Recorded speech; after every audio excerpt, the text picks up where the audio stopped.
Bonjour tout le monde, j'espère que vous allez bien. Alors vous avez certainement déjà entendu parler du style Louis XVI en décoration d'intérieur, mais est-ce que vous savez vraiment de quoi il s'agit? Est-ce que vous savez ce qui le définit exactement? Est-ce que vous connaissez son origine? Est-ce que vous savez surtout si on fait bien de l'appeler justement le style Louis XVI?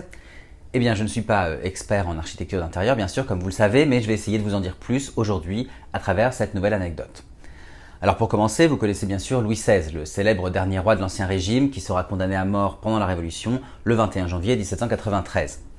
Lorsque Louis XVI monte sur le trône en 1774 et qu'il succède donc à son grand-père Louis XV, la décoration intérieure est encore imprégnée du style justement du règne précédent, un style dit rocaille, marqué par l'asymétrie, les courbes, les volumes tourmentés et l'excès de décor et d'ornementation. Au contraire de ce style rocaille ou style Louis XV, le style Louis XVI, lui, va s'inspirer de la redécouverte des sites de Pompéi et d'Herculanum en Italie, et donc à ce style antique, le style Louis XVI va emprunter les lignes droites, harmonieuses, géométriques et symétriques. Mais alors il faut savoir que si on parle de style Louis XVI, en réalité ce goût pour l'antiquité gréco-romaine a été initié par la favorite du roi Louis XV, Madame de Pompadour, dès les années 1755. Ce nouveau courant décoratif sera alors appelé le style néoclassique, et finalement, plutôt que de parler de style Louis XVI, on devrait peut-être simplement et plus justement s'en tenir à ce terme.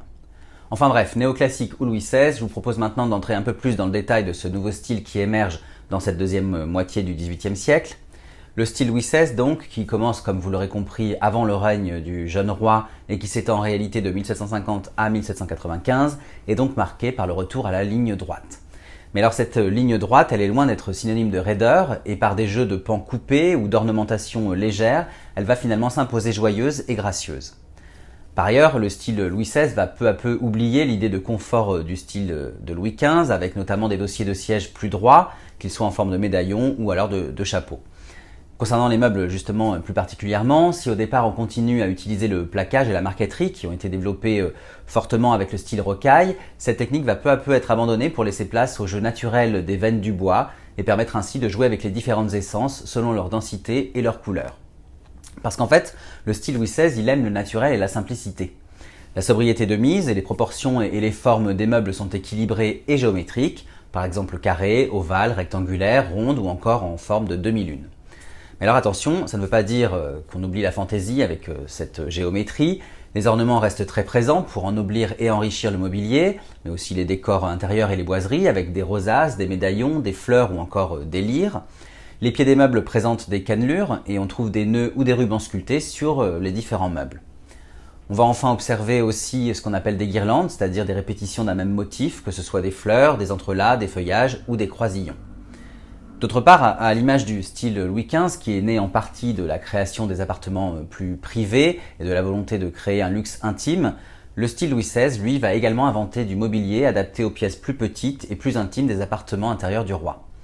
Vous avez ce qu'on appelle le bonheur du jour, c'est-à-dire une table ou un secrétaire surmonté d'un casier vitré, de glace ou de portes en fausse bibliothèque. On trouve aussi des vitrines pour exposer ses bibelots, des commodes en demi-lune ou des commodes en console servante, c'est-à-dire des commodes ouvertes de face mais aussi sur les côtés pour faciliter le service. On va retrouver également le meuble bibliothèque ou encore le secrétaire avec un ou deux vantaux ou rideaux. Finalement, le style Louis XVI ou néoclassique va se poursuivre en France bien après la mort du roi. Ce style néoclassique va traverser le Directoire entre 1795 et 1799, le Consulat entre 1799 et 1804, ou encore le Premier Empire de Napoléon Ier entre 1804 et 1815. Ce style en fait va en réalité se prolonger jusqu'à la Restauration qui a lieu entre 1815 et 1830. Mais alors attention, vous imaginez bien qu'il y a eu quelques évolutions au fil des années et des périodes historiques. Par exemple, là où le style Louis XVI interprète l'art antique, le Premier Empire, lui, va le pasticher purement et simplement. La fonctionnalité va alors prendre le pas sur le confort et la subtilité va laisser place à beaucoup plus de lourdeur. Voilà, j'espère que cette anecdote vous a plu et que vous en savez plus maintenant sur le style Louis XVI et plus largement sur ce qu'on appelle le style néoclassique.